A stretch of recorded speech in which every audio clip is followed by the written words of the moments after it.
Welcome back to this episode.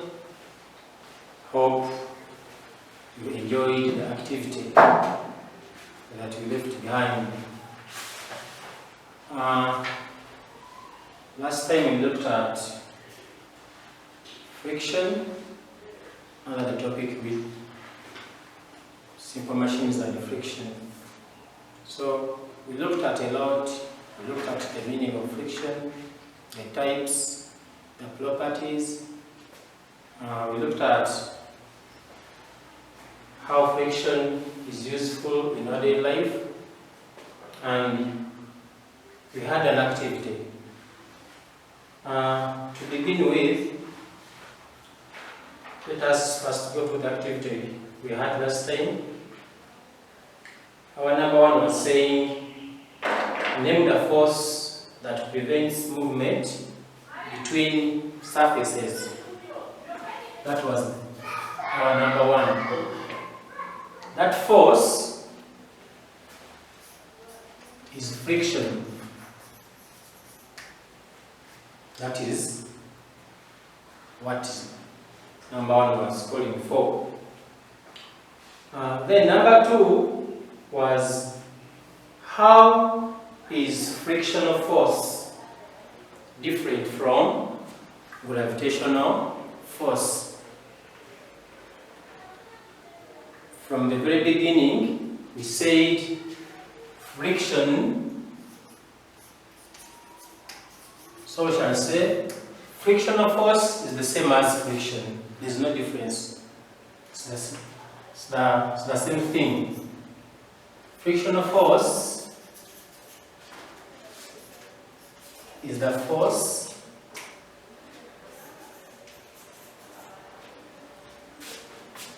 that opposes motion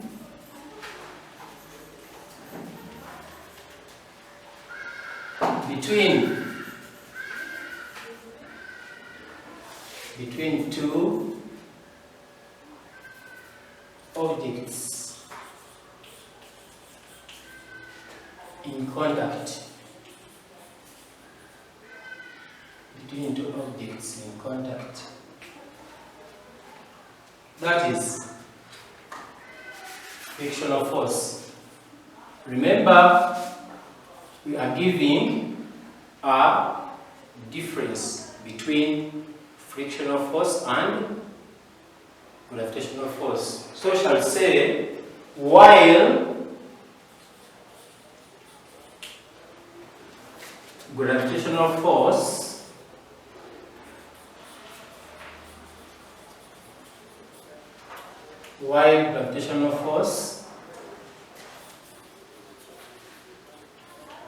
is a force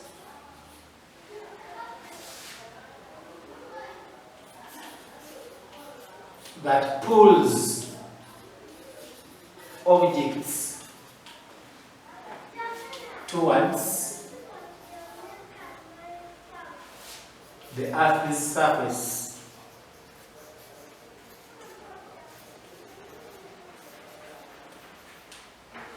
That is what we call gravitational force. And how do we experience it? For example, when I leave my duster, it is going to go down. That force that pulls it down is what we call gravitational force. It's a piece of chalk. When I leave it, it is going to go down. That force that pulls objects towards the Earth's surface is what we call gravitational force. Therefore, the answer for number two becomes, frictional force is the force that opposes motion between two objects in contact, while gravitational force is the force that pulls objects towards the Earth's surface. That is the answer for number two. Then number three, the question was saying, state two properties of friction. Stage 2,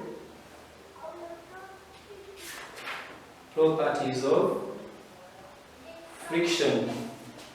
We said our number 3, that whenever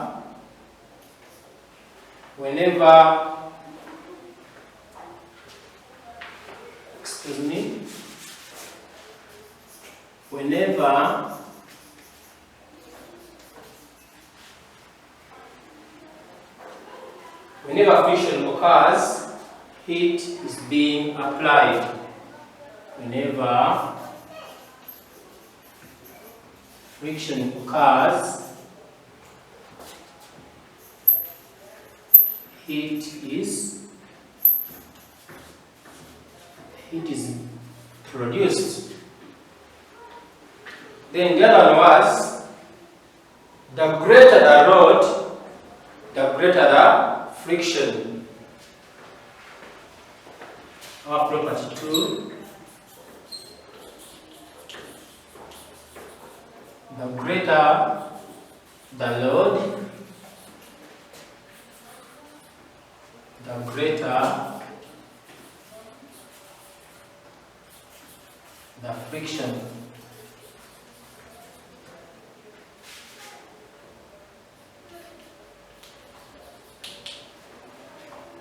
That was our number 3. And lastly, we said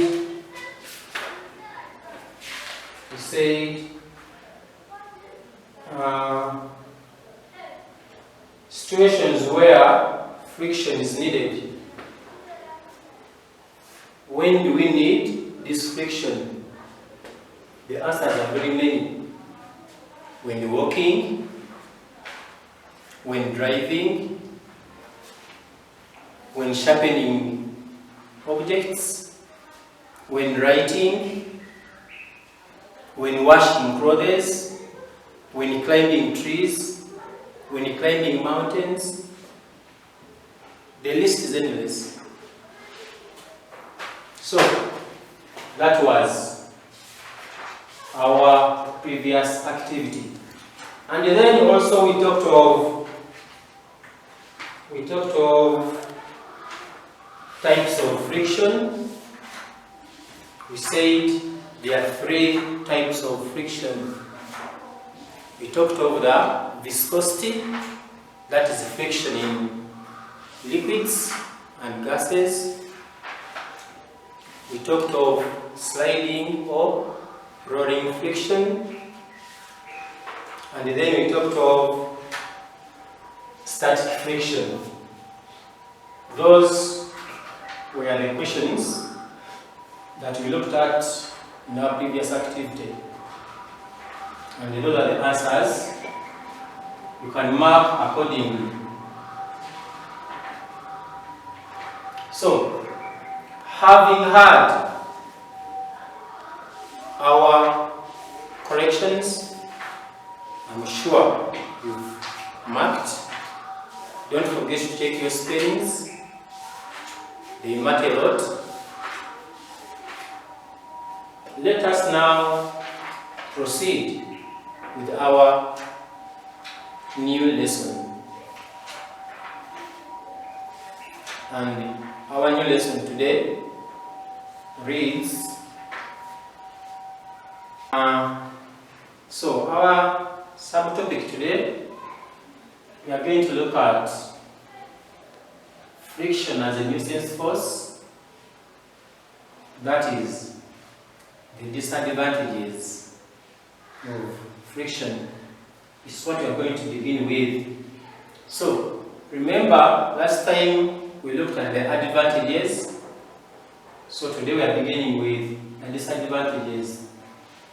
So in our lesson today, we have words that we are going to use, and some of them are, we have the word bruise or bruises. We have the word create. The word is creates. We have words like spikes, we have words like grips, lubricant, streamline. To throw some more light on these words, a bruise is like a damage on the skin. We call it a bruise. Then creates, that is to put in place. Spikes, we shall see them.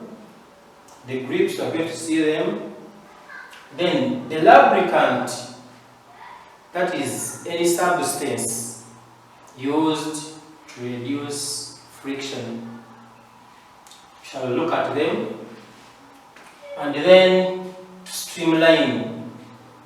Streamline is like to make objects pointed,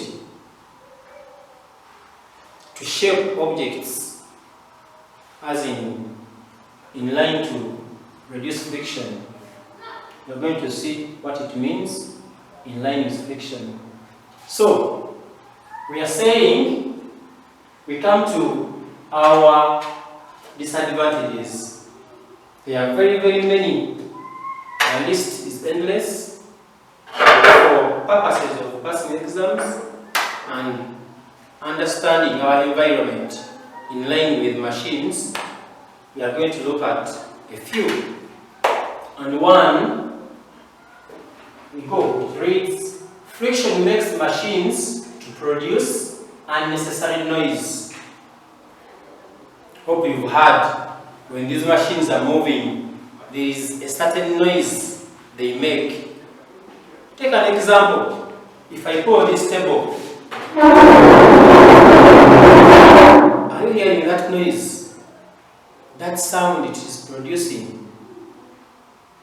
We call that unnecessary. It is unwanted. Unwanted noise.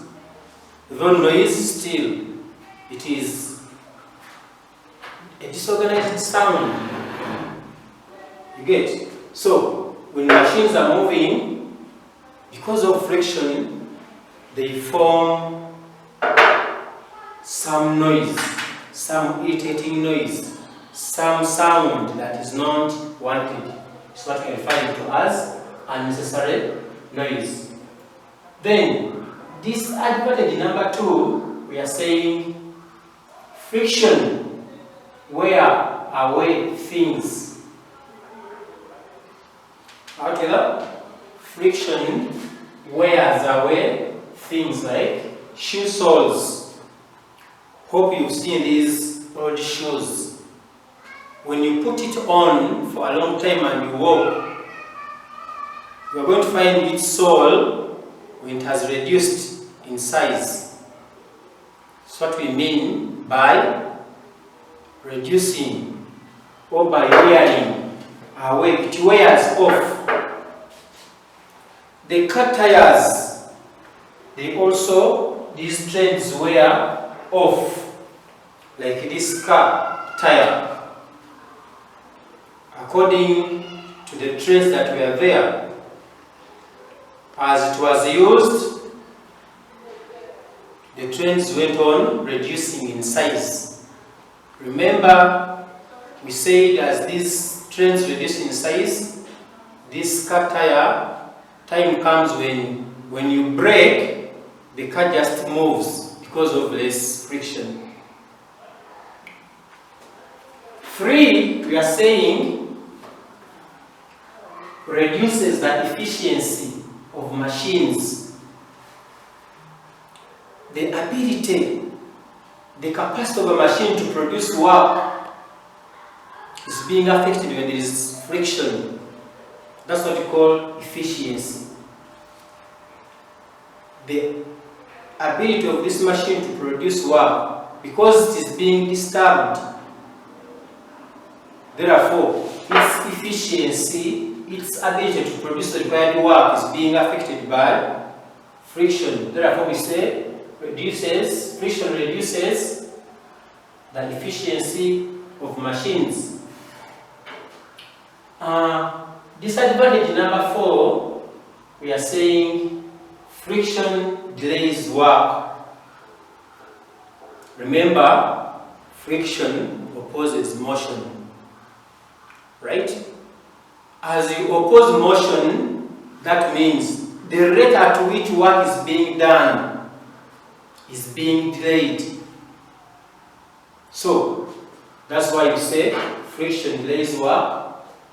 Next, we are saying friction makes one use a lot of effort. How? Like you are pushing this table. I have to use a lot of force. Reason, there is friction. There is that force that is opposing movement of this table on the floor. You need to use a lot of force to push it. And as you push it, it produces unnecessary noise. Then, our next disadvantage, we are saying friction makes machines to produce unnecessary heat. Are you together? Friction makes machines produce unnecessary heat. Take an example. Try to rub your two palms together strongly and faster. What do you feel? You are going to feel some heat. You are going to feel some warmth in between or within your palms. The same applies to machines. They produce unnecessary heat. Then, lastly, we are saying friction creates bruises on our bodies when we rub against rough surfaces. It's what we've already seen the meaning of that bruise. I said a bruise is a damage on the skin. So, in case you happen to rub your skin on a rough surface, you are likely to have bruises. For those people, we always warn you of playing rough games. In case you fall down on a rough surface, one of the accidents we expect you to get is a bruise. And it's a very common question. Common accidents at home, common accidents at school. So I expect you to give bruises as one of your answers. Your skin is going to get damaged. So these are some of the disadvantages of friction. Or this is how friction is a nuisance. How is it disadvantageous? How is it? How is it not good for our day-to-day life? That is, there are more disadvantages. Let us now look at ways of increasing friction. How can you make this force that opposes motion to be more? There are very many ways, and some of them are by making rough surfaces smooth. By making smooth surfaces rough. Hope you've seen roads. They construct it. They first put the maram roads. In most cases, they are slippery when it rains. But remember, and try to always be observant. Once these cars try to get stuck in this mud on maram roads, they always bring sand and they pour there. That sand poured is meant for increasing friction, so as this car can go away from where it is stuck from. So we are saying by making smooth surfaces rough. And the other thing, for example, we have tiles, like this tile here. It is very, very smooth, as you can see it. Then we have another category here. So these tiles, it depends where they are going to be put. I have seen it. I've seen a common mistake people make. You find someone putting a very, very smooth tile. A very, very smooth tile. Altogether, there are tiles meant for walls, and some tiles are made for the floor. So please always be observant putting these tiles.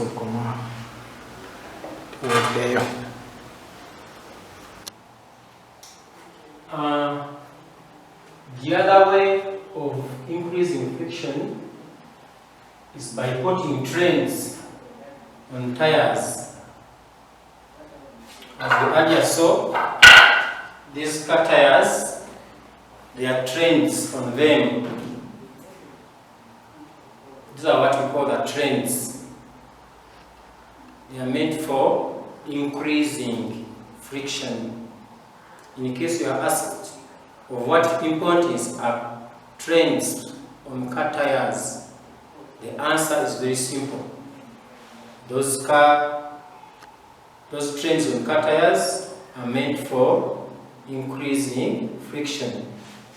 The same applies to, we are saying, to car tires, bicycles.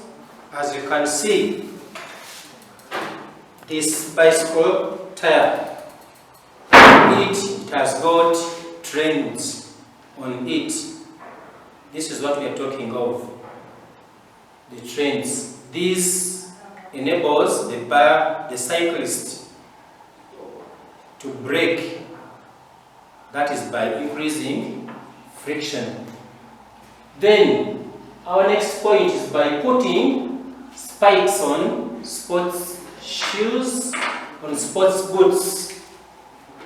For sportsmen, more so the athletes and the soccer fans or soccer players, those boots,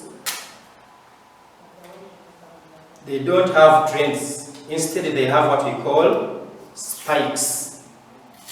The spikes are a bit more sharp and longer than the trains, as we're going to see in our illustration I have here. So these spikes, they are meant for increasing friction also, as you can see.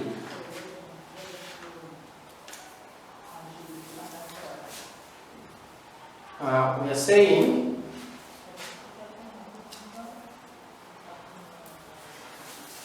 we should have the difference between spikes and trains. This is a sports boot. The Ronaldos, the Messi put on. Under them, there are spikes.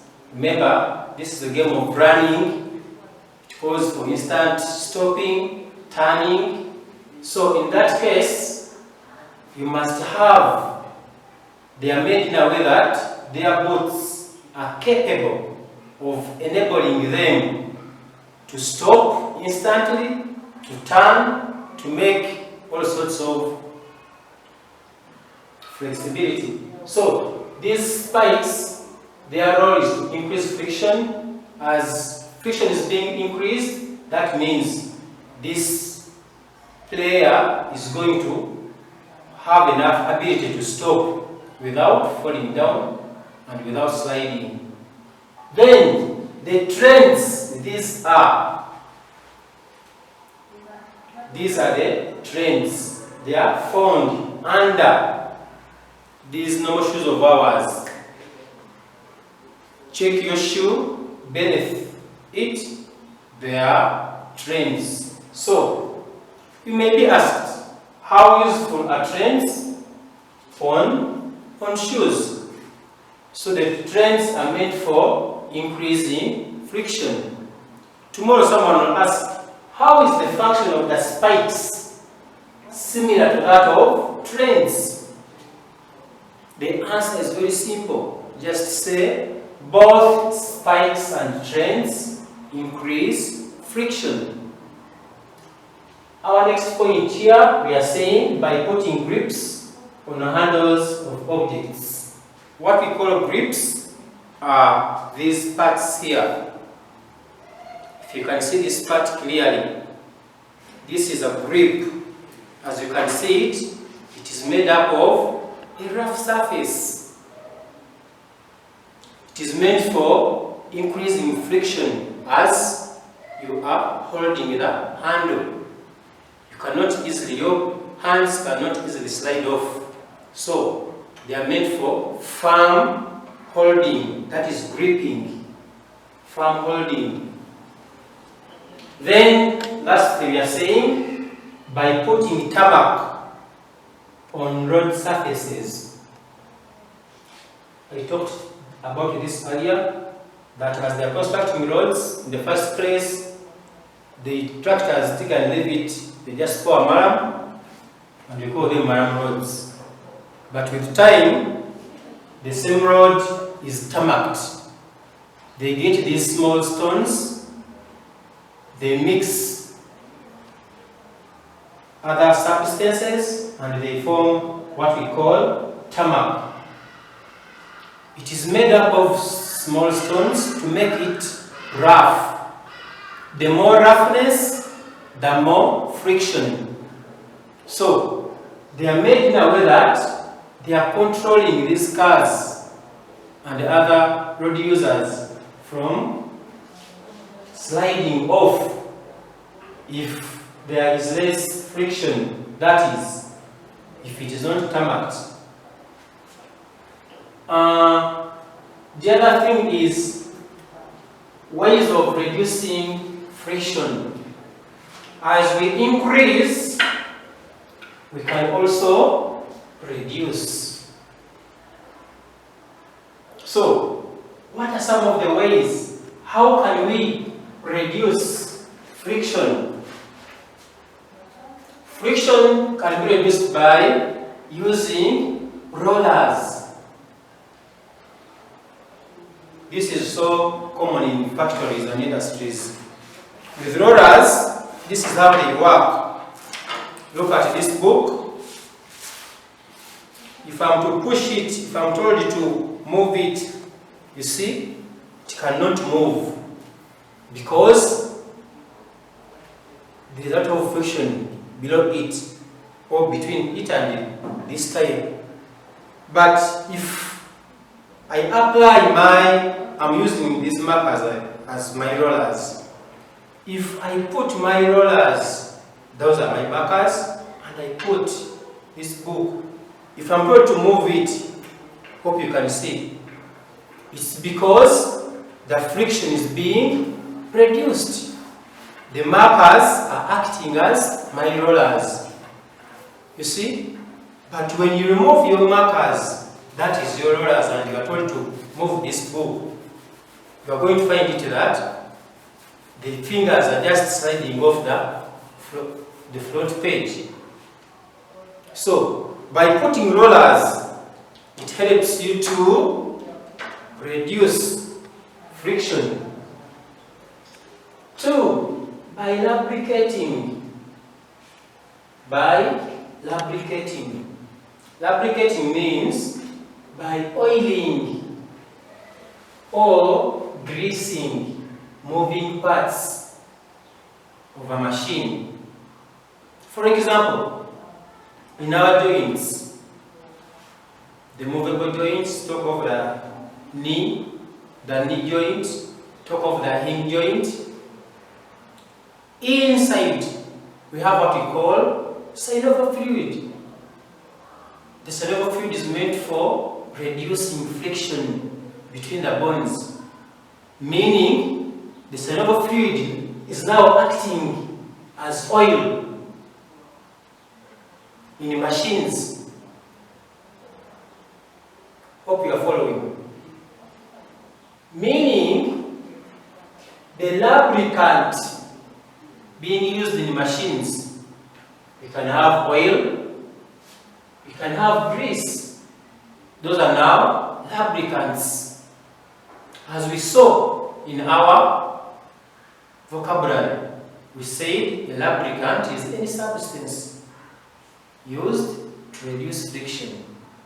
In this case, we have grease and we have oil.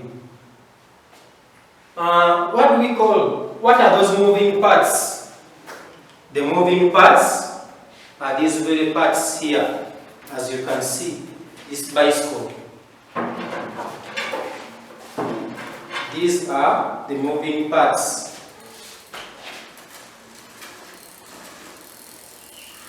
Are you seeing all this part? It is this part here. The oil, all this, they put oil whereby friction is being reduced. Then, by putting or by using ball bearings. The ball bearings are round metallic balls. They are very small, but metallic. They are meant for reducing also friction by streamlining the moving objects. What we call streamlining? With streamlining, that is you make the ends of moving vessels sharp. Take an example for those who have ever seen aeroplanes. They are sharp. Look at the boats. They have sharp ends. The sharp ends help them to reduce friction as they are moving. Look at these birds here. Look at their bodies. This is what we call streamlining. You see this one flying? It is streamlined. So that streamlining makes them to move swiftly while reducing friction in air.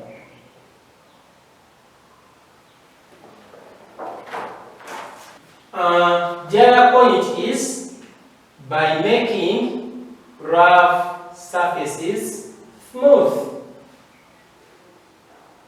Earlier we said as we are increasing, we make smooth surfaces rough. Here we want to reduce friction. How? We are going to turn these rough surfaces to be smooth. Are we clear? So, have that point. When you make rough surfaces smooth, you are reducing. When you make smooth surfaces rough, you are increasing. And let us look at how some of these items, how they reduce friction. We've said the ball bearings. For them, how do ball bearings reduce friction? We are saying the ball bearings reduce friction by keeping moving parts separated. The moving parts are kept separated. They aren't in direct contact. Therefore, when they are pulled, these machines can move, but when not in direct contact, So that is how the ball bearings reduce friction. Let us come to rollers. If you're asked, how do rollers reduce friction in machines? The answer is very simple. You say, rollers reduce friction by decreasing areas of contact between moving parts. These ones, the rollers, they just decrease. They reduce the area of contact between the moving parts of a machine. That is how. And then lastly, we are looking at the examples of lubricants.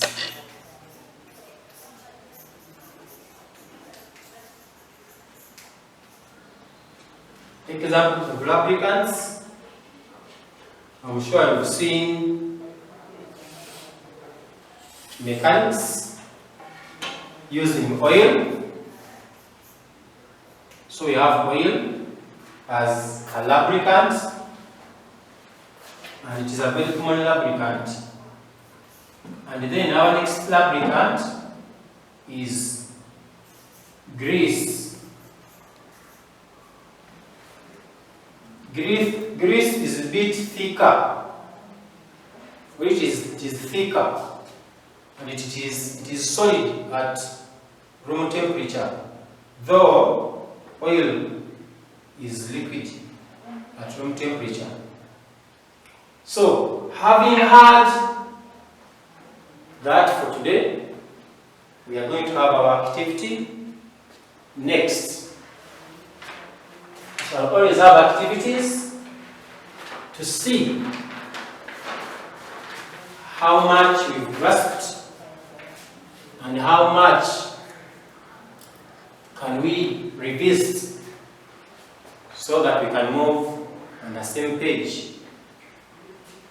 Our number one and activity is saying, how can friction be increased on a smooth or slippery surface? How can friction be increased on a smooth or slippery surface? I expect you to enjoy that question with ease. Number two, why are birds streamlined by nature? Streamlined by nature?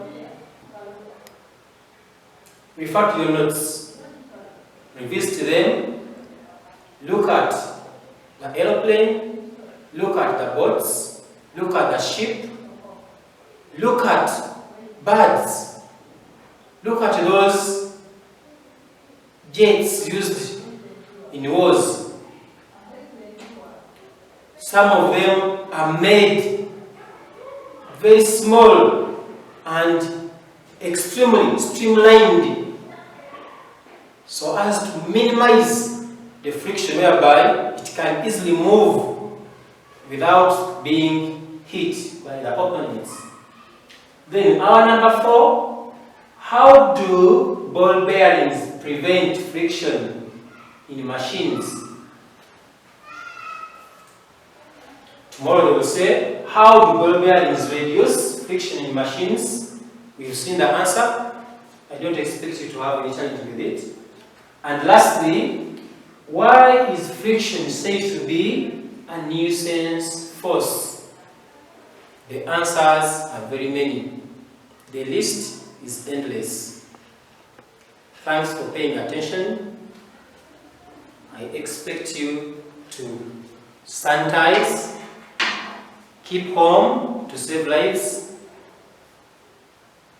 I'm sure soon we may resume if all goes as planned. Thanks for watching.